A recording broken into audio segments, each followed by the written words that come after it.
नमस्कार। स्वागत करते हैं आप सभी का। 50 क्वेश्चन जो हैं वो हमारी टीजीटी, सीयूटी सभी कॉमर्स के जितने भी एग्ज़ाम हैं उन सब में काम करेगा। पहला है, कंपनी की आधारभूत पूंजी की व्यवस्था जो है वो कौन करता है? तो वो मुख्यतः समता अंश करते हैं, इसलिए ऑप्शन नंबर ए सही हो जाएगा। कंपनी को हानि होने पर कौन लाभांश या ब्याज प्राप्त करते हैं? तो कंपनी को चाहे लाभ हो चाहे हानि हो, ऋणपत्रधारी को ब्याज जरूर दिया जाता है, इसलिए ऑप्शन नंबर सी सही है। नेक्स्ट है, अधिकृत पूंजी का वह भाग जो जनता में विक्रय के लिए प्रस्तुत और आवेदित हो उसे कहते हैं। तो निर्गमित एवं आवेदित पूंजी कहा जाता है। नेक्स्ट क्वेश्चन है, निम्नलिखित में किस उद्देश्य हेतु अंश प्रीमियम का प्रयोग किया जाता है? तो उसका प्रयोग ऋणपत्रों की कटौती के लिए भी होता है और प्रारंभिक खर्चों को अपलिखित भी होता है, परंतु भवन निर्माण के लिए नहीं होता है। अब इसमें से दो आंसर नहीं हो सकते हैं, then answer number B choose किया जाएगा। प्रारंभिक व्ययों को खर्चों को अपलिखित करने के लिए, रिटर्न ऑफ करने के लिए किया जाता है।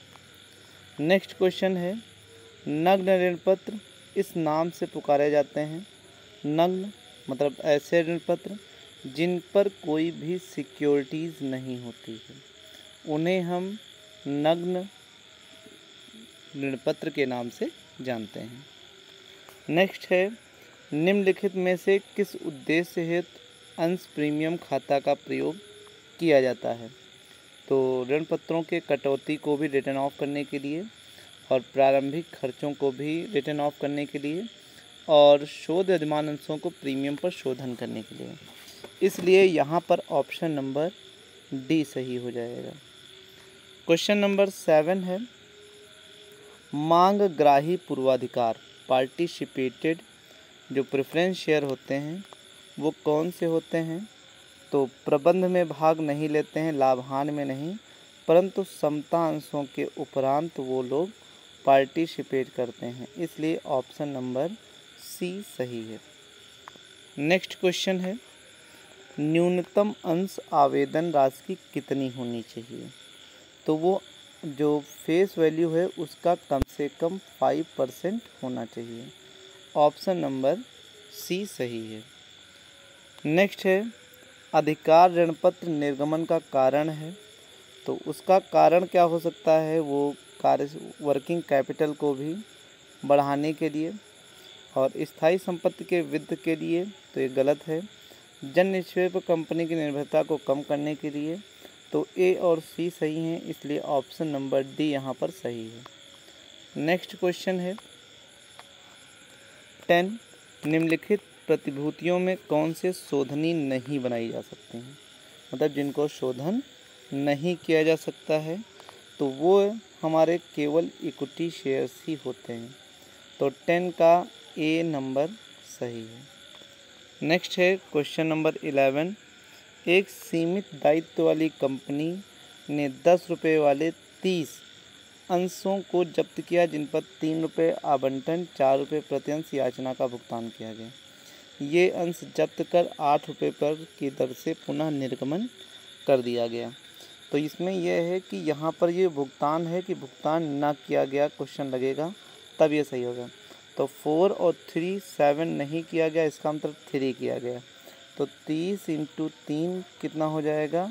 वो हमारा कितना हो जाएगा? तो देन आंसर हो जाएगा 90, और उसमें से 2 रुपये नहीं मिल रहे हैं, तो 30 × 2 60, 30 60 90 - 60, देन आंसर रुपये हो जाएगा 30 है, ऑप्शन नंबर सी सही है। नेक्स्ट है क्वेश्चन नंबर 12, 10 रुपये प्रति अंश शोध पूर्वाधिकार अंशों में कौन से शोधन हेतु उपयुक्त हैं? तो शोधन हेतु उपयुक्त हैं, तो इसका ऑप्शन कौन होगा कि जिन पर पूरे 10 रुपये ही पूर्ण रूप से मिल जाते हैं, इसलिए ऑप्शन नंबर डी सही है। क्वेश्चन नंबर 13, बोनस अंश निर्मित किए जा सकते हैं, तो वो एसपीआर से भी किया जा सकते हैं, कैपिटल रिजर्व से भी और जनरल रिजर्व से। इसलिए ऑप्शन नंबर डी सही है, उपर्युक्त सभी। नेक्स्ट क्वेश्चन है, समपार्श्विक प्रतिभूति के रूप में ऋण पत्रों का निर्गमन हेतु जनरल क्या होगा? तो समपार्श्विक प्रतिभूति के रूप में तो वहाँ पे cash account debit to debentures account होगा, इसलिए ऑप्शन नंबर ए सही हो जाएगा। नेक्स्ट क्वेश्चन है, कंपनी के लिए निम्नलिखित प्रलेख कंपनी रजिस्ट्रार को भेजना अनिवार्य नहीं है। तो ये भी भेजना अनिवार्य है, ये भी, पर अंतर नियम जो होता है मेमोरेंडम ऑफ एसोसिएशन को भेजना अनिवार्य नहीं है, इसलिए ऑप्शन नंबर ए सही हो जाएगा। नेक्स्ट क्वेश्चन है 16, एक कंपनी 10 रुपये वाले मूल्य के 100 अंशों को जिन पर 300 रुपये प्राप्त किए हैं हरण कर लिए हैं, यदि इन अंशों को 900 रुपये में पूर्णदत्त अंशों के रूप में निर्मित किया जाता है तो पूंजी संचय में कितनी राशि ले जाएगी? तो 300 तो पहले से ही फॉरफीचर था, 100 और नहीं मिलेंगे तो देन आंसर कितना हो जाएगा? 200 रुपये। तो ऑप्शन नंबर बी सही है, बी। क्वेश्चन नंबर 16 का बी ऑप्शन सही है। नेक्स्ट है, ना मांगे गए लाभांश का खाता है, मतलब ऐसा जिस पर लाभांश नहीं मांगा गया है, वो हमारा पर्सनल अकाउंट होता है। मतलब अगर पूछा जाए अनक्लेम्ड डिविडेंड, ठीक है, अनक्लेम्ड डिविडेंड कौन सा अकाउंट है? तो देन पर्सनल अकाउंट।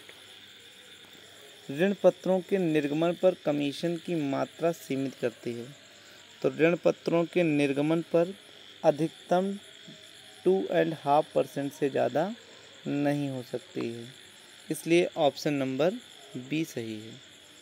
नेक्स्ट है, एक कंपनी 2000 अंशों के आवेदन हेतु प्रविरण जारी किया, 3000 अंशों के लिए आवेदन पत्र प्राप्त हुए, 2400 अंशों के आवेदन को यथांशों आवंटन कर दिया। का को 40 अलॉट किए गए, आवंटित किए गए, कितने के लिए आवेदन किया? तो इसका रेशियो का हो जाएगा अप्लीकेशन अपॉन अलॉटमेंट। अब यहाँ अप्लीकेशन बचे कितने? 2400 अपॉन में 2000 इंटू 40, 0 कट गया और ये गया 2 2 24 इंटू 4 2 इक्वल टू 48, आंसर 48 हो जाएगा, ऑप्शन नंबर सी सही हो जाएगा। नेक्स्ट है क्वेश्चन नंबर 20, 100 रुपये के एक समतांश पर नियमानुसार आवेदन राशि कम से कम होनी चाहिए, तो कम से कम उसका कितना प्रतिशत होना चाहिए? तो देन उसका होना चाहिए कम से कम उसका 5% होना चाहिए। 5% मतलब 5 रुपये आवेदन पर ज़रूर होने चाहिए, इसलिए 20 का ऑप्शन नंबर बी सही हो जाएगा।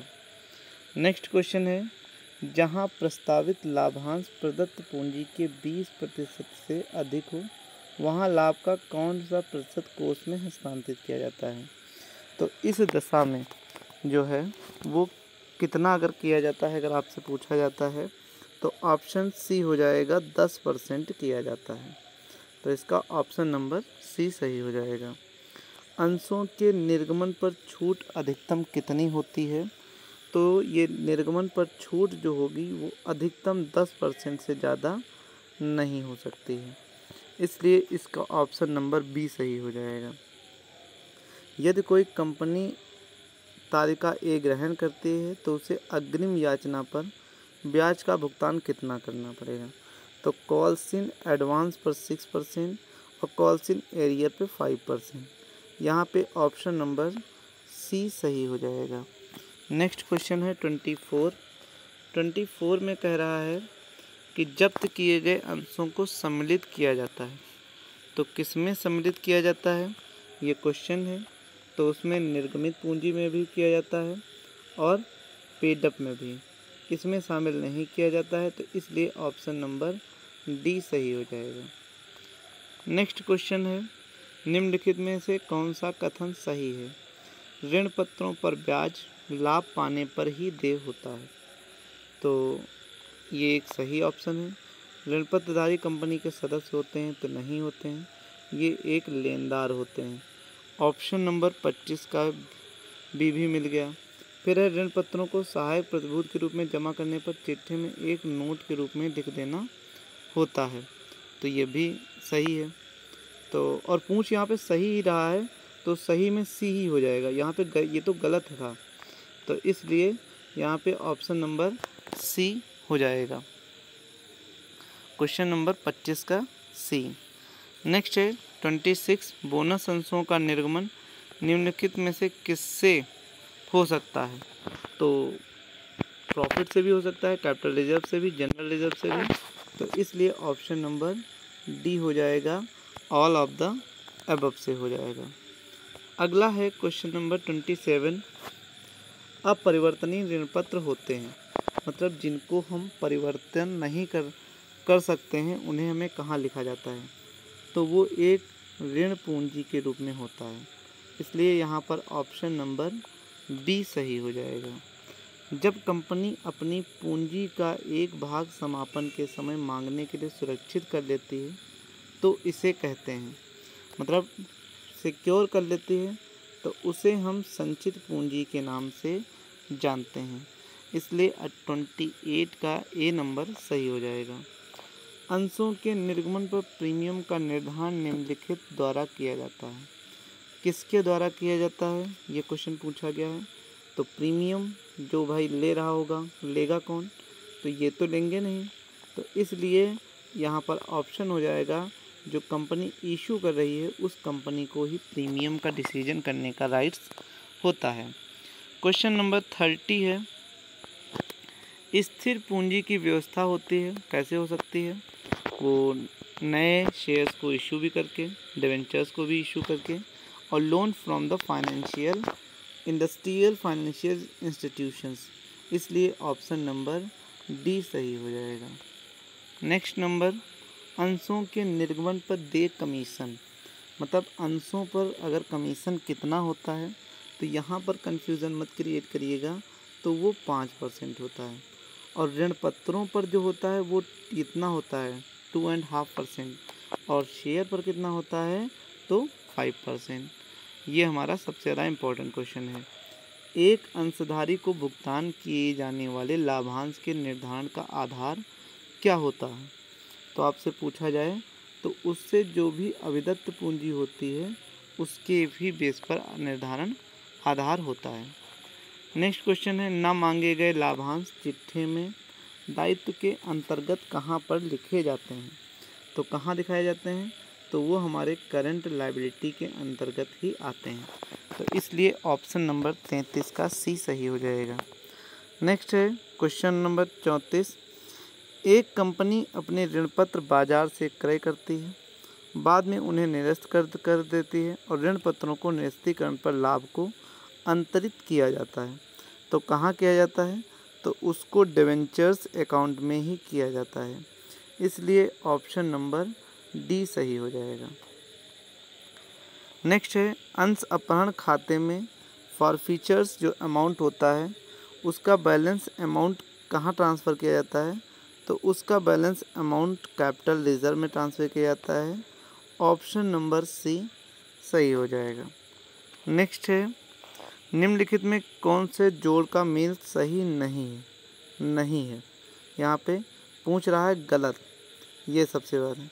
सिक्योर ऋण पत्र बंधक होते हैं, अधिकार नए अंशों को नहीं पुराने तक हो, परिवर्तनीय ऋण पत्र होते हैं, सहभागी पार्टिसिपेटेड होते हैं, तो इसलिए यहाँ पर ऑप्शन नंबर बी सही हो जाएगा। नेक्स्ट 37 में जो है, जब अंश जब्त होते हैं तब पूंजी खाते को नाम किया जाता है। तो पूंजी खाते से वो अमाउंट किया जाता है जिससे वो पूरे पैसे मांगे जाते हैं, मतलब कॉल्ड अप से, याचित से, इसलिए ऑप्शन नंबर बी सही हो जाएगा। अंश आवेदन पर अधिकतम राशि कितनी हो सकती है?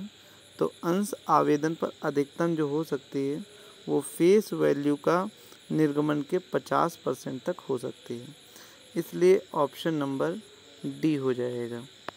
नेक्स्ट है, जब एक ऋण पत्र के विरुद्ध प्रदान की जाने वाली सुरक्षा के लिए ऋण पत्र मिल जाते हैं, मतलब एक के लिए दूसरा ऋण पत्र, तो ऐसे ऋण पत्र क्या हो गए? 2, इसलिए यहाँ पर आंसर हो जाएगा द्विपक्षीय प्रतिभूति के रूप में हम उनको जानते हैं।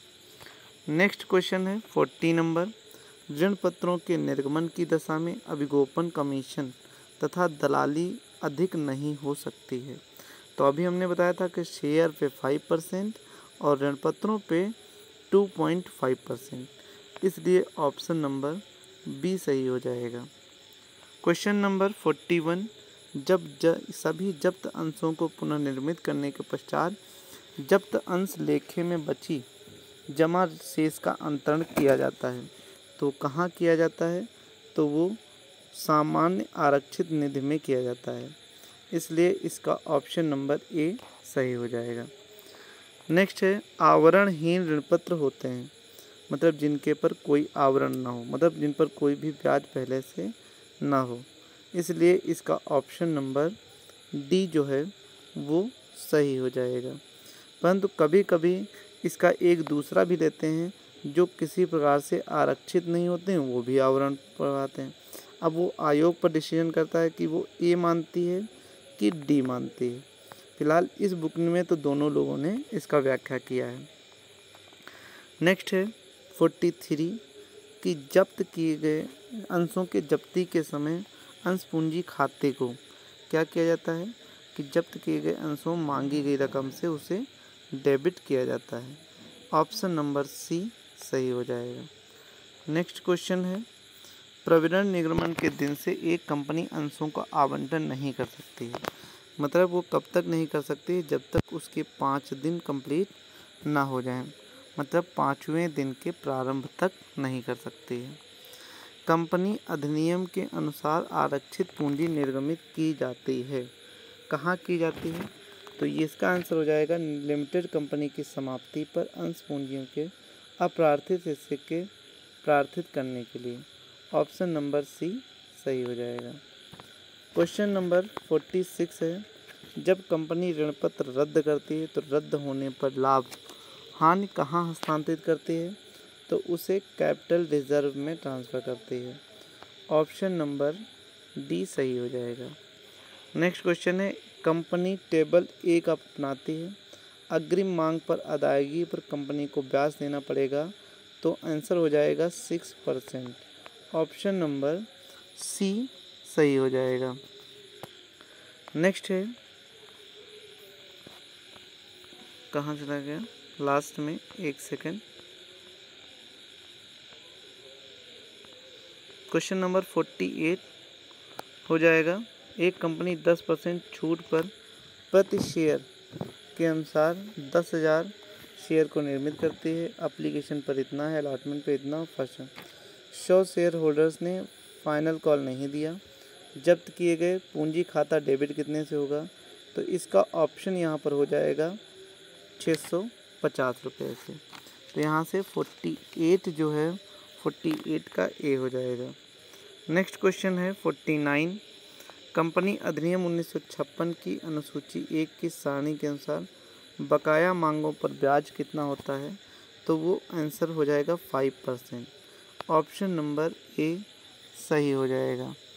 उसके बाद आज का सबसे लास्ट क्वेश्चन कि राइट शेयर्स वे होते हैं जो वर्तमान शेयर होल्डर्स को इशू किए जाते हैं, इसलिए ऑप्शन नंबर सी सही हो जाएगा।